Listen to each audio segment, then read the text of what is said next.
Hiya, I'm back again, and now I'm going to do a quick, well, I say quick, hopefully a to the point, cognitive distortions video.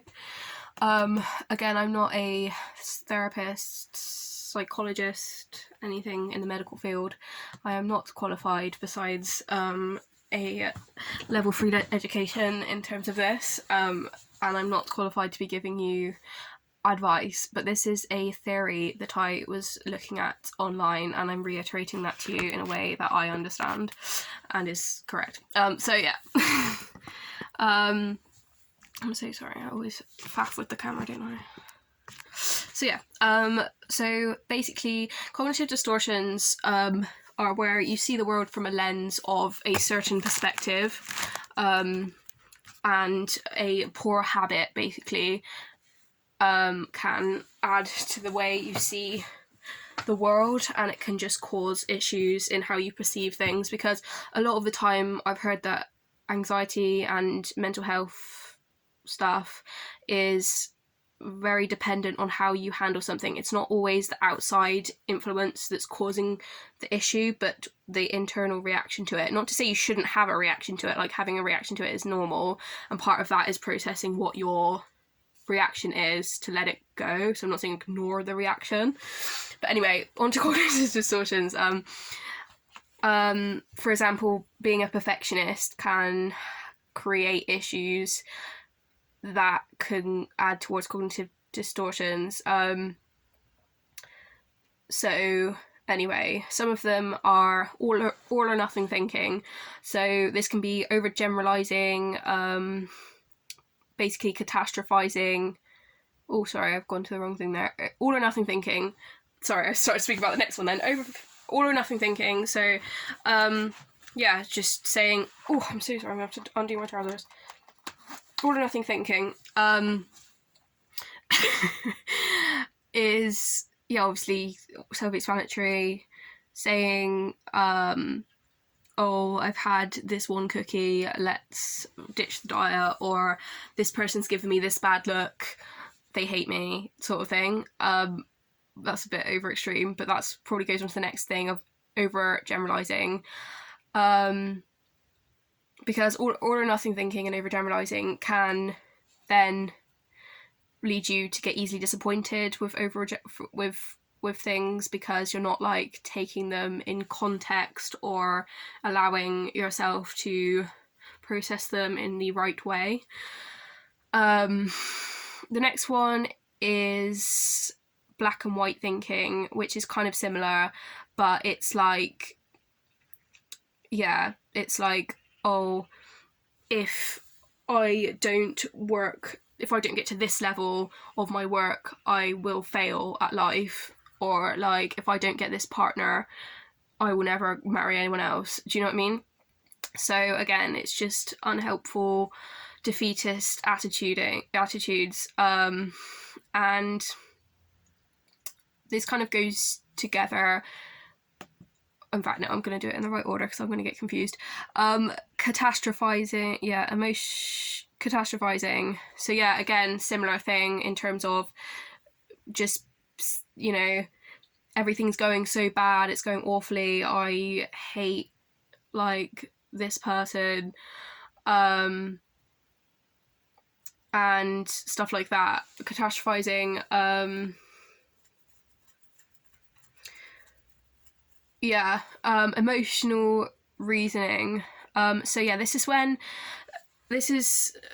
in, it's like Western psychology, they have this thing called CBT, which is like cognitive behavioral therapy, which is where you think about the behavior, the thought, and the emotion, and like link them up and decide if you've got unhealthy patterns.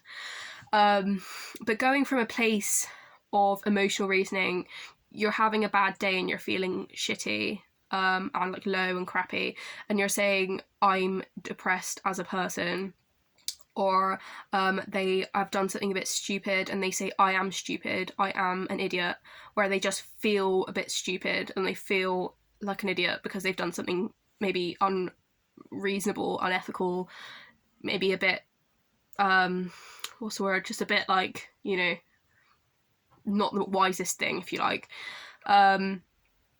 and feeling hopeless, but then calling yourself hopeless. And this can be like a self-perpetuating attitude, especially if you've been in a situation that makes you do this all the time. And it can just create characteristics in you. So this kind of goes on to labeling, because you can label yourself these things. And you can label yourself, but really it's just creating just a place for hopelessness, again, because you can label yourself or others like a monster, or like a bad child, or like a slaggy female, or whatever. And the truth is, we all have like a lot of different things about us that are prevalent at a lot of different times.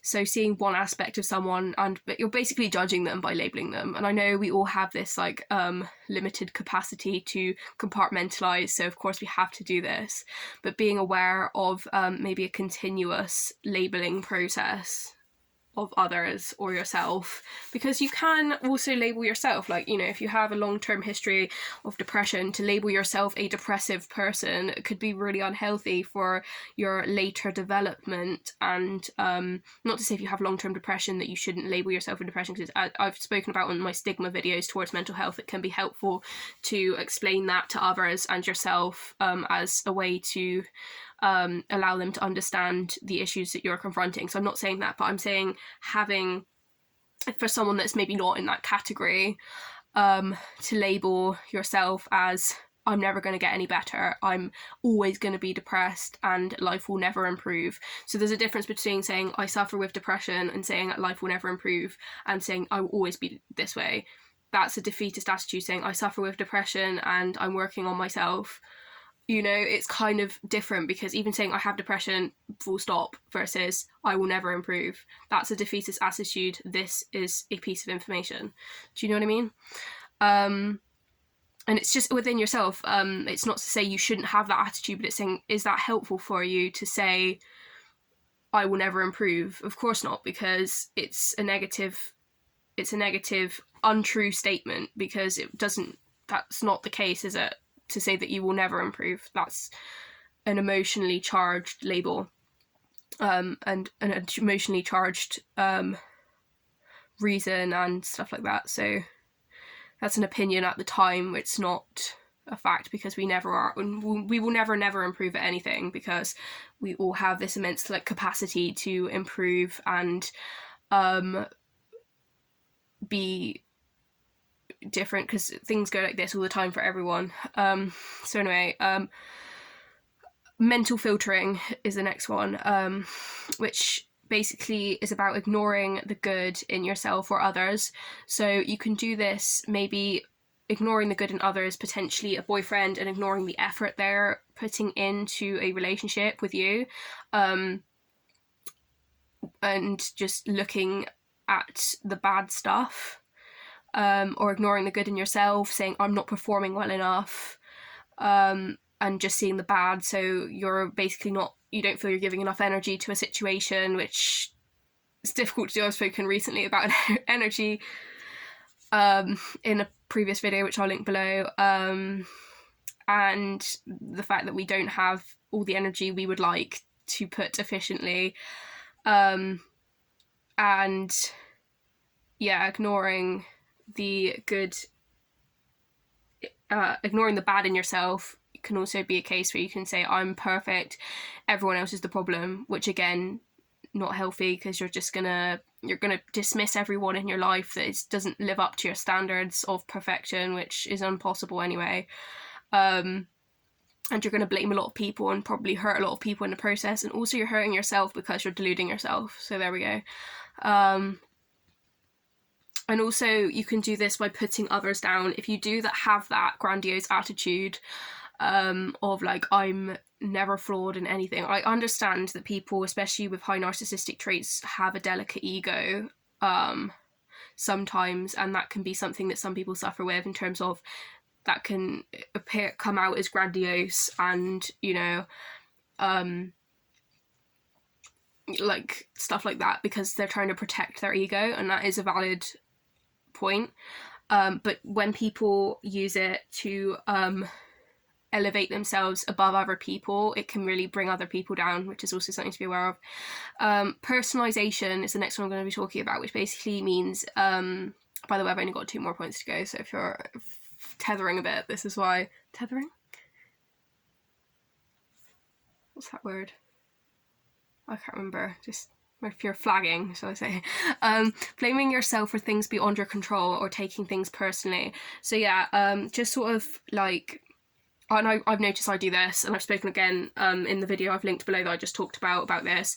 It's just saying, like, you know, you get yelled at by your boss when they've had a bad morning, of people that have stressed them out, or they've got poor management skills, and blaming yourself for that, saying, oh, I'm bad at my job, this has been building for a while, they dislike me, people at my work dislike me, I'm not doing a good enough job, maybe I should quit, maybe I should find another job, I need to hide my face from now on, that sort of thing, and blaming yourself for just things like that in a relationship. Again, if someone's got high narcissistic traits, or they're very perfectionist or controlling or anything, taking that to heart for whatever reason, and taking the blame, taking things personally, because sometimes it's not supposed to be meant personally, but you can take it that way. Which is why it's always so important to be kind, because you never know how someone else is going to take something, and the fact is you might not mean it to be that way, but it can be taken that way, even if that seems okay to you, it might not be to someone else. So the last one is having an unreal idea. Again, this comes with maybe perfectionism, neuroticism, stuff like that, and this can be brought on, this has been brought up massively by social media, and comparing yourself to others, making it seem like you have a perfect life, perfect looks, they're so smart, they've got great whatever, and it's unrealistic to think anyone has got the perfect anything for a start, but it's so easy that your mind will trick you into thinking that they have a perfect life and you don't. So again, it's this perpetuating experience, but when you're seeing this online, that's all you're seeing, that's what your brain is intaking, so it's easy to think that that is the way that it is, even though it's not. So anyway, I hope you enjoyed these little cognitive distortions that I've learned about, and I will definitely speak to you soon. I've just done a God video about general things I've learned, little stories from the Bible and stuff, so go ahead and check that out if you want. Subscribe to my channel if you want. If you don't, that's fine. I also have an online store if you want to check that out. But yeah, I'm gonna go now. Anyway, thanks. Bye.